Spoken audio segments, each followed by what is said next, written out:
কোৰাণখন বেছি চেল কোৰাণখন বেছি চেল হৈছে। ইফালে আছে আৰবিটো, ইয়াৰ ট্ৰেন্সলেটটো আছে ইফালে, এইটো ট্ৰেন্সলেট। যাৰ কাৰণে আমাৰ এই কোৰাণখন আপোনাৰ বেলেগ ধৰ্মৰ মানুহে লৈ ভাল পায়, কাৰণ এই অসমীয়াখিনি পঢ়িব পাৰে। কোৰাণৰ ভিতৰত ক'ত কি আছে, হজৰ বিষয়ে, এই যে সুদ যে খায় মানুহে, ইছলাম ধৰ্মৰ মানুহে যে সুদ খায়, তাৰ বিষয়ে ক'ত আছে কোৰাণত? অসমীয়া কোৰাণখন বেছি হিন্দু মানুহে কৈছে। কিছুমানে সুধিছে এইখনতো অকল মুছলমানৰ কাৰণে, নিজে কৈছে তেওঁ এখনতো অকল মুছলমানৰ কাৰণে নহয়। মই হয়, এইখন মানৱ জাতিৰ কাৰণে, অকল মুছলমান বুলি নহয়, অকল মানৱ জাতিৰ কাৰণে। অসমীয়া যিটো কোৰাণ, সেইটো বিশেষকৈ আপোনাৰ বেলেগ ধৰ্মৰ মানুহে, যেনে হিন্দু মানুহে বেছি লৈ আছে আমাৰ ইয়াৰ পৰা। আমাৰ প্ৰথম চূৰা হ'ল 1 নম্বৰ চূৰা আল ফাতিহা, আলহামদুলিল্লাহি ৰব্বিল আলামিন। তাৰ মিনিংটো কি? প্ৰসংগ সমগ্ৰ বিশ্বংকৰ আল্লাহৰ বাবে। এনেকৈ গোটেই কোৰাণ চৰীফখনৰ 114টা চূৰা, 1 নম্বৰ চূৰাৰ পৰা 114টা চূৰা নাচ বুলি কয়, লাষ্টৰ চূৰাটো, তালৈকে গোটেই কমপ্লিট অসমীয়া ভাঙনি আছে।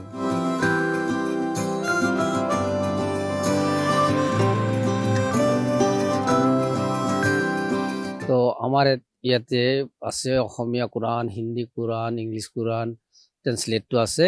এতিয়া আমাৰ বিশেষকৈ অসমীয়া যিটো কোৰাণ, সেইটো বিশেষকৈ আপোনাৰ বেলেগ ধৰ্মৰ মানুহে, যেনে হিন্দু মানুহে বেছি লৈ আছে আমাৰ ইয়াৰ পৰা, এই অসমীয়া ট্ৰেন্সলেট কিতাপখন।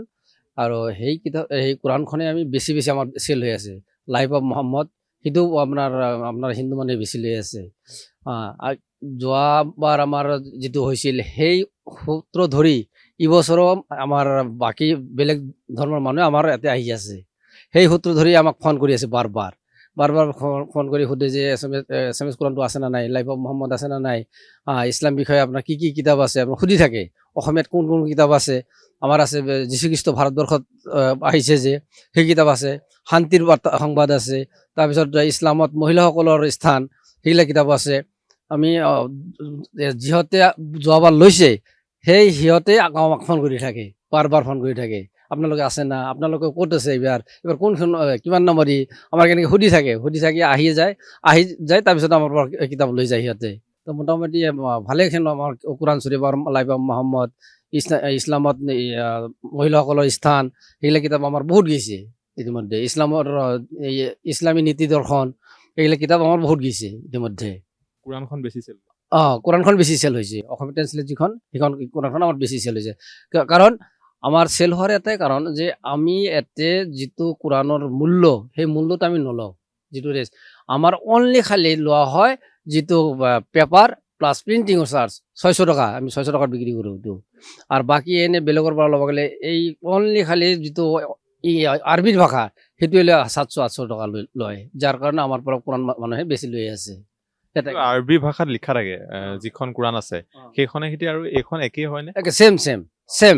তাৰমানে আমাৰ একফালে আছে আৰবী ভাষাটো, একফালে আছে অসমীয়াটো। চেম কোৰাণ। দিব পাৰিব নেকি? চেম কোৰাণ। এইটো হ'ল আমাৰ অসমীয়া কোৰাণ।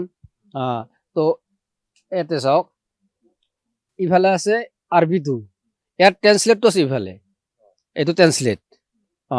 যাৰ কাৰণে আমাৰ এই কোৰাণখন আপোনাৰ বেলেগ ধৰ্মৰ মানুহে লৈ ভাল পায়, কাৰণ এই অসমীয়াখিনি পঢ়িব পাৰে। এইখিনি পঢ়িব পাৰিলে সিহঁতে ভাল পায় বস্তুখিনি, ক'ত কি আছে নাছে এইবিলাক চায়। আৰু এটা আমাৰ ইয়াতে ফুট নোট আছে এটা, এই যে কোৰাণৰ ভিতৰত ক'ত কি আছে, হজৰ বিষয়ে, এই যে সুদ যে খায় মানুহে, ইছলাম ধৰ্মৰ মানুহে যে সুদ খায়, তাৰ বিষয়ে ক'ত আছে কোৰাণত। এইবিলাক বস্তু আমাৰ বহুত দিয়া আছে। কোৰাণৰ কোনখিনি জেগাত আছে, সূৰা নাম্বাৰ দিয়া আছে, আয়াত নাম্বাৰ দিয়া আছে, তাতে আপুনি আমাৰ মানুহবিলাক চাই ফটককৈ ওলাব পাৰে। যাৰ কাৰণে আমাৰ এই কোৰাণখন বেছি বিক্ৰী হৈ আছে। আমাৰ অসমীয়া প্ৰায় 20খন কিতাপ আছে। তাতে আমাৰ হ'ল বেষ্ট এই অসমীয়া কোৰাণবোৰ, কমপ্লিট কোৰাণ 30 পৰা যিটো আছে ভাঙনি সহ কমপ্লিট, সেইখন হৈছে। আৰু এইখন আছে হাদিছ সংগ্ৰহ, আৰু বাকী নামাজ শিক্ষা, আৰু আছে কেৱল কমৰ কিতাপ, হজৰত মহম্মদ ছাল্লাল্লাহু আলাইহি ওয়াসাল্লামৰ চমু জীৱনী, এই যে আমাৰ অন্তিম নবী, তেখেতৰ চমু জীৱনী। এতিয়া আমি বেছি সহায়, এইখন আমাৰ ভাল কিতাপ আছিল, ৰাহিকুল মাকতুম, এইখন এখন ৰাসূলুল্লাহ সাল্লাল্লাহু আলাইহি ওয়াসাল্লামৰ জীৱনীৰ ওপৰত বেষ্ট। আৰু এইখন সম্পূৰ্ণ হেৰি আছে, যিটো মানে যিটো ৰাসূলুল্লাহ সাল্লাল্লাহু আলাইহি যি আৰবত যিটো এটা হেৰি পাতিছিল, তাত মানে প্ৰতিযোগী পাতিছিল ৰাইটাৰৰ ওপৰত, জীৱনীৰ ওপৰত। তেতিয়া এই ৰাইটাৰজনে ফাৰ্ষ্ট প্ৰাইজ পাইছিল, তেখেতে লিখা কিতাপ। আৰু তেওঁ অনুবাদ কৰিছে জহিৰ ইছলাম চাহাবে অনুবাদ কৰিছে। কিমান মান বিক্ৰী গৈছে কোৰাণখন কিমান মান? কোৰাণখন বিক্ৰী হৈছে আমাৰ এখন অকল অসমীয়া ভাৰ্চনৰ আছে এইখন 200 কৰি, এইটো আমাৰ বিক্ৰী হৈছে, ভালে বিক্ৰী হৈছে। আৰু এইখন হ'ল কমপ্লিট অসমীয়া কোৰাণ বোধ। এইখন হ'ল এটা চাইড তাৰ অৰ্থটো আৰু এটা হ'ল অসমীয়াত অৰ্থ আৰু বাকী আৰবিক। এতিয়া আমাৰ এই দুটাই বেছি চেল হয় আৰু লগতে এইখন আছে। মানে কোৰাণখন অসমীয়ালৈ অনুবাদ কৰা আছে। হয়, অসমীয়ালৈ অনুবাদ কৰাইছে। যেনেকৈ চৰা আমি আল ফাতিহা আমাৰ প্ৰথম চূৰা হ'ল 1 নম্বৰ চূৰা আল ফাতিহা, আলহামদুলিল্লাহি ৰাব্বিল আলামিন, তাৰ মিনিংটো কি? প্ৰশংসা সমগ্ৰ বিশ্বব্ৰহ্মাণ্ডৰ আল্লাহৰ বাবে। এনেকুৱাকৈ গোটেই কোৰাণ শৰীফখনৰ 114টা চূৰা, 1 নম্বৰ চূৰাৰ পৰা 114টা চূৰা নাচ বুলি কয় লাষ্টৰ চূৰাটো, তালৈকে গোটেই কমপ্লিট অসমীয়া ভাঙনি আছে। সকলে বুজি নাপায় তেওঁলোকে আৰু তেওঁলোকে বুজি পাব যে কোৰাণত কি লিখিছে, কি আছে, এইটো ভালকৈ বুজি পাব। এতিয়া আমাৰ ভিতৰত আমাৰ অসমীয়া যি হিন্দু মানুহ তেওঁলোকে বেছি কিনিছে, হিন্দু মানুহে বেছি কিনিছে। এইখন তেওঁলোকে প্ৰথম আমি অসমীয়া এই কোৰাণ আমি প্ৰথম বেচিছোঁ আপোনালোকৰ এই হিন্দু মানুহৰ ওচৰত প্ৰথম বিক্ৰী কৰিছোঁ। তেওঁৰ নাম চাম ৰাখিছোঁ আমি। আৰু আহিছে এইখনতো প্ৰায় আপোনালোকৰ মানুহে গৈছে। এইজনী বাইদেউ এজনী এতিয়া আহি গৈছে, চাইড হৈ গৈছে, তেওঁ কৈছে মই দূৰত যাবলৈ এইখন ৱেট বেছি, তেওঁ আহি লৈ যাব। হিন্দু মানুহে বেছি পচন্দ কৰে। হয় হয়, অসমীয়া কোৰাণখন বেছি হিন্দু মানুহে কৈছে। কিছুমানে সুধিছে এইখনতো অকল মুছলমানৰ কাৰণে, নিজে কৈছে তেওঁ এখনতো অকল মুছলমানৰ কাৰণে নহয়। মই বোলো হয়, এইখন মানৱ জাতিৰ কাৰণে, অকল মুছলমান বুলি নহয়, অকল মানৱ জাতিৰ কাৰণে। পাব নেকি এইখন? এইখন এখন আমাৰ যিটো কমপ্লিট অসমীয়া ভাৰ্চনটো ক'লোঁ, এইখন বেছি চেল হৈছে আমাৰ। আৰু এখন আছে এইখন এখন এই কমপ্লিট অসমীয়া এৰাবিক তাৰ অৰ্থ সহ অসমীয়া, এইখন বেছিছে। হয় হয়, চব লিখা আছে কমপ্লিট। এই যে মই ক'লোঁ 114টা চূড়া অসমত এই কোৰাণ শৰীফৰ ভিতৰত এই কমপ্লিট 114টা চূড়াৰ কমপ্লিট অসমীয়া ভাঙনি আছে।